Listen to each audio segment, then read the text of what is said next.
ஒருவன் என்னை பின்பற்றி வர விரும்பினால் அவன் 2 விஷயம் செய்யணுமா. என்னன்னா, அவன் தன்னை தானே வெறுத்து தன் சிலுவையை எடுத்துக்கொண்டு என்னை பின்பற்ற கடவன். முதலாவது தன்னை தானே வெறுத்து. அப்படின்னா இனி என்ன நான் வெறுக்கிறேன் சொல்லுவோம்ல, என்னை எல்லாம் வெறுக்கிறாங்க அப்படிங்கிற மாதிரி, இனி என்ன நான் வெறுக்கிறேன், ஒழுங்கா நான் உடுத்த மாட்டேன், ஏன்னா நான் அப்படியே வெறுமையா இருக்கணும்ல, என்னை நான் வெறுக்கணும் தானே.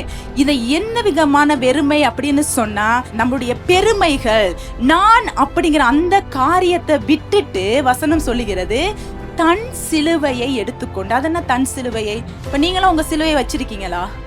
கழுத்துல போட்டிருக்கேன் அப்படின்னு சொல்றீங்களா?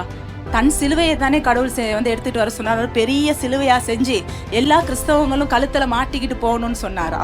இயேசு சிலுவைக்கு போயிட்டு வந்த பிறகு சொல்லல, அதுக்கு முன்னுக்கு சொல்றாரு. என்னது? தன் சிலுவையை எடுத்து கொண்டு போகணும். இயேசு என்ன தெரியுமா சொல்றாரு? பேதுருவே உண்மைதான், நான் தேவனுடைய குமாரன் தான், நான் தேவனுடைய முதற் பேரானவர் தான், எனக்கு எல்லா மகிமையும் கொடுக்கப்பட்டிருந்துச்சு.